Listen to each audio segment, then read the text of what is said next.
Salam. Hari ini kita akan membahas satu topik penting tentang keluarga sebagai pusat utama pendidikan bersama saya Si Hombik. Ada beberapa kerangka pembahasan yang akan kita bahas dalam topik ini. Yang pertama, kita pahami terlebih dahulu tentang pengertian pendidikan. Yang kedua, kita akan memahami filosofi pendidikan itu sendiri. Yang ketiga, kita akan pahami fungsi pendidikan. Yang keempat, kita akan pahami jenis atau jalur pendidikan. Dan yang terakhir, kita akan sampai kepada inti pembahasan kita, pendidikan dalam keluarga Kristen. Kita akan bahas satu demi satu. A. Pengertian pendidikan. Secara etimologis atau asal-usul kata pendidikan berasal dari bahasa Latin yaitu ducere, artinya menuntun, mengarahkan atau memimpin, ditambah dengan awalan e yang berarti keluar. Jadi pendidikan itu adalah kegiatan menuntun keluar agar orang-orang yang dididik itu tidak seperti katak di dalam tempurung yang hanya memahami segala sesuatu secara sempit dan berdasar konsep-konsepnya. Yang kedua, pendidikan adalah pembelajaran tentang pengetahuan. Bukan hanya pengetahuan, juga keterampilan atau yang kita biasa sebut psikomotorik dan kebiasaan atau afektif sekelompok orang yang diturunkan dari satu generasi ke generasi berikutnya melalui pengajaran, pelatihan atau penelitian. Jadi pada dasarnya pendidikan itu mencakup tiga aspek utama, yaitu pengetahuan, keterampilan, dan sikap, kebiasaan atau tingkah laku. Selanjutnya kita akan lihat filosofi pendidikan. Yang pertama, pendidikan biasanya berawal saat seorang bayi itu dilahirkan dan pendidikan itu berlangsung seumur hidup. Jadi pendidikan tidak pernah berhenti sampai kita tamat jenjang pendidikan tertentu. Yang kedua, filosofinya adalah pendidikan bisa saja berawal dari sebelum bayi lahir, seperti yang dilakukan oleh banyak orang dengan memainkan musik. Ini negara-negara maju sudah mengerti.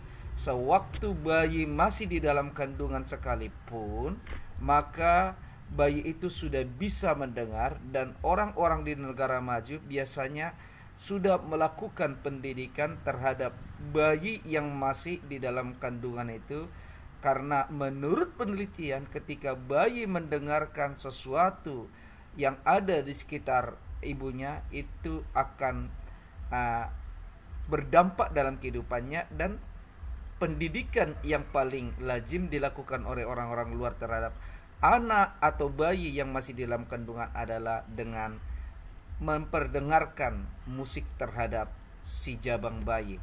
Selanjutnya, filosofi pendidikan, anggota keluarga mempunyai peran pengajaran yang amat dalam, seringkali lebih mendalam dari yang disadari mereka, walaupun pengajaran anggota keluarga berjalan secara tidak resmi atau non formal. Makanya tadi dikatakan dalam judul pembahasan kita, keluarga sebagai pusat utama dari pendidikan.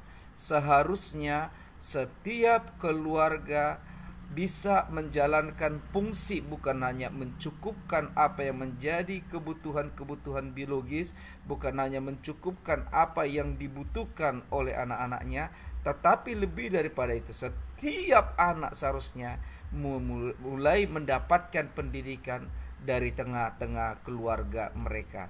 Dan yang terakhir, filosofi pendidikan, bagi sebagian orang pengalaman kehidupan sehari-hari lebih berarti daripada pendidikan formal. Makanya ada filosofi yang berkata pengalaman adalah guru yang terbaik. Makanya di dalam uh, sistem belajar negara-negara maju, biasanya mereka lebih banyak berpraktek atau memperhatikan secara langsung daripada menghafal. Biasanya itu lebih melekat. Kemudian kita lihat fungsi pendidikan menurut dua orang ahli, yaitu Horton dan Hahn. Yang pertama, pendidikan itu berfungsi untuk mempersiapkan anggota masyarakat agar suatu saat bisa berdikari atau mencari nafkah sendiri. Dengan kata lain, pendidikan sangat berguna menghantarkan orang-orang menjadi orang-orang yang mandiri, paling tidak bisa berdiri sendiri. Melalui pendidikan diharapkan ada satu bekal yang dimiliki seseorang agar dia punya mental yang kuat, berani bersaing di luar, agar melalui keberanian bersaing ini dia bisa mencukupkan nafkah yang dia butuhkan. Dan yang kedua, fungsi pendidikan menurut Horton dan Hahn mengembangkan bakat seseorang demi kepuasan pribadinya atau passion namanya ya, dan bagi kepentingan masyarakat. Di negara-negara maju, perhatian terhadap bakat seseorang itu sudah dilakukan sedini mungkin, dan orang-orang biasanya diarahkan menekuni sesuatu yang sesuai dengan bakat atau passionnya. Dan biasanya apabila seseorang menekuni sesuatu yang sesuai dengan bakatnya, di sana dia bersemangat, di sana dia siap melakukan apapun yang terbaik yang dia bisa lakukan, bahkan berkorban untuk itu. Makanya di negara-negara maju, orang-orang biasanya lebih profesional daripada di negara-negara kurang maju. Karena apa? Mereka hidup di dalam satu bidang yang menjadi bakat mereka. Dan melalui pengembangan bakat ini, suatu saat diharapkan seseorang akan bisa semakin bermanfaat bagi masyarakatnya. Dan pendidikan juga berfungsi untuk melestarikan kebudayaan. Jadi, melalui pendidikan, seharusnya anak-anak didik atau peserta didik itu diperkenalkan dengan paling tidak budaya-budaya lokalnya. Nilai-nilai arif daripada budaya itu pasti ada. Kemudian pendidikan itu juga berfungsi untuk menanamkan keterampilan yang perlu bagi partisipasi dalam demokrasi. Banyak orang tidak bisa berdemokrasi dengan baik karena apa? Kurang terdidik. Banyak orang dalam berdemokrasi hanya tahu kebebasan berbicara, berpendapat, tetapi terkadang kebebasan berbicara atau berpendapat itu tidak didasarkan pada prinsip-prinsip teoritis atau prinsip-prinsip etis yang ada, yang layak untuk menjadi bahan pertimbangan seseorang dalam mengeluarkan pendapat atau wacananya. Kemudian kita melanjutkan dengan tujuan pendidikan nasional itu sejalan dengan yang dikatakan oleh Horton dan Hahn.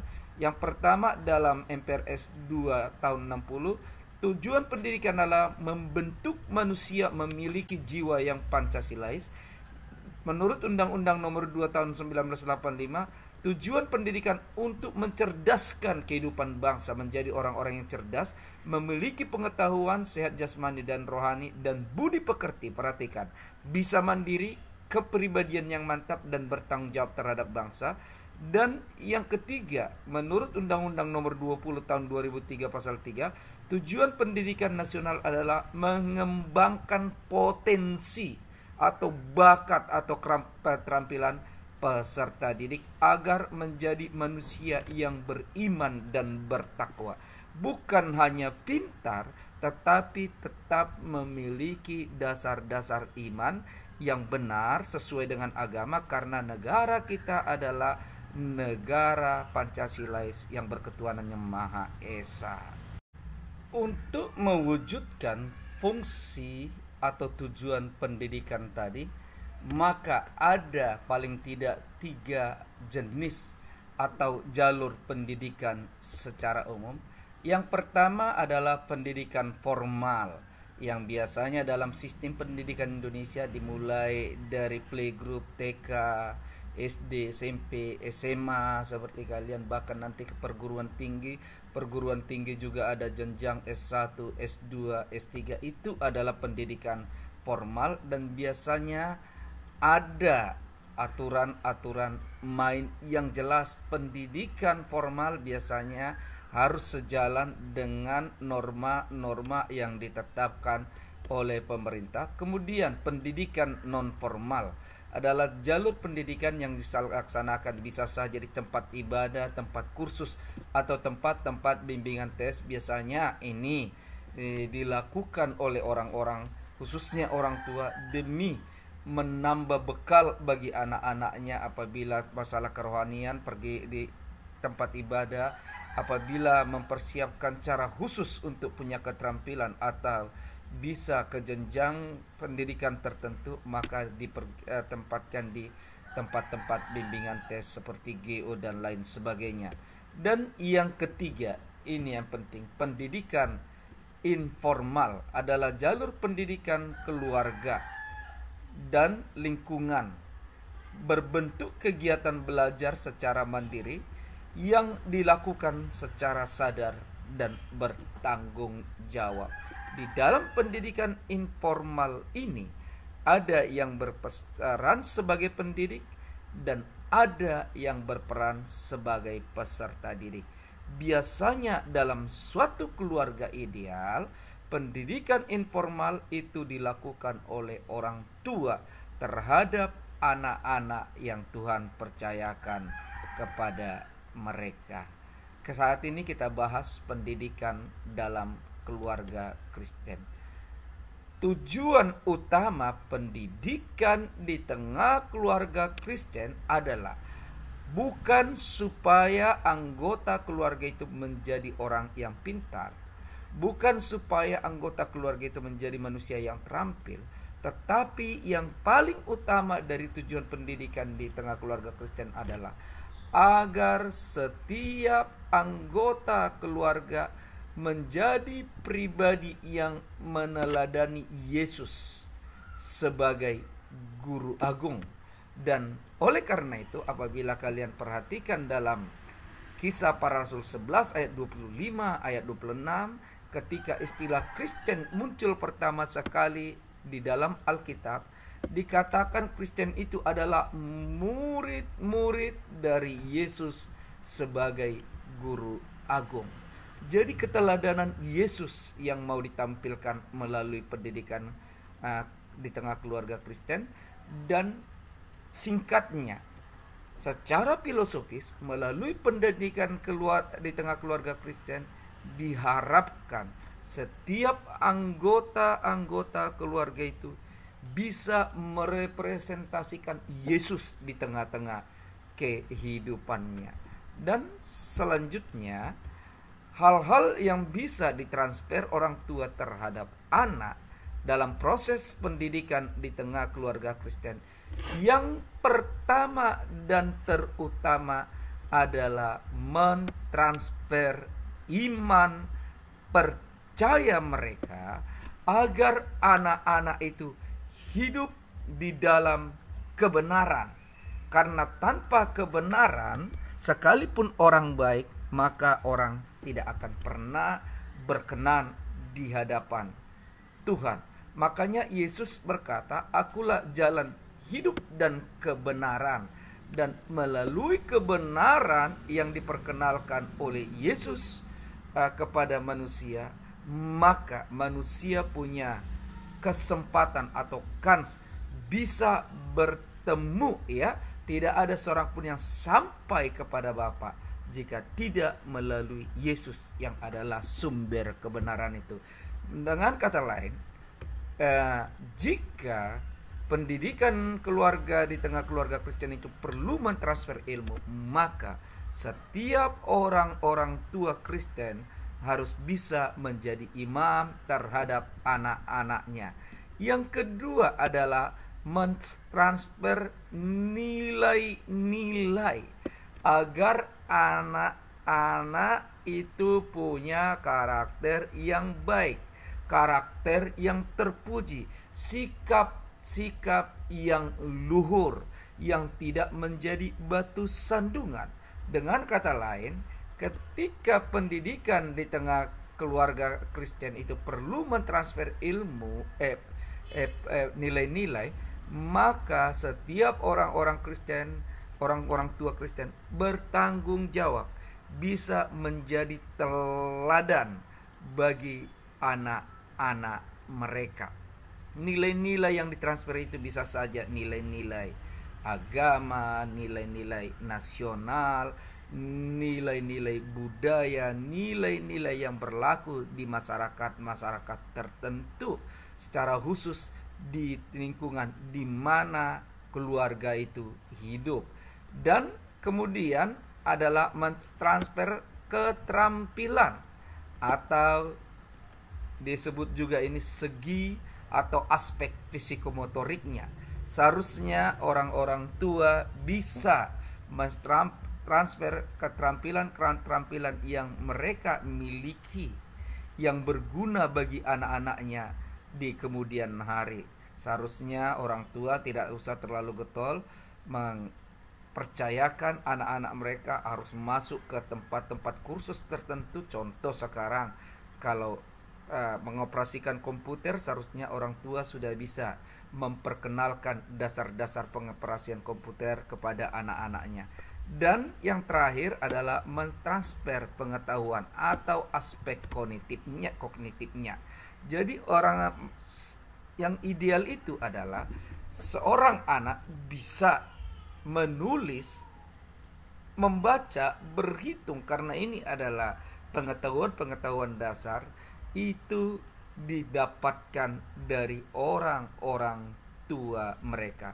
Tapi sayang, 1000 kali sayang, dalam mentransfer ilmu, iman, nilai-nilai, keterampilan, pengetahuan, sering orang tua tidak bisa berfungsi sebagai pendidik terhadap anak-anaknya karena alasan kesibukan tertentu. Dan demikianlah pembelajaran kita hari ini. Selamat meringkas apa yang Bapak sampaikan, dan Tuhan memberkati. Salam.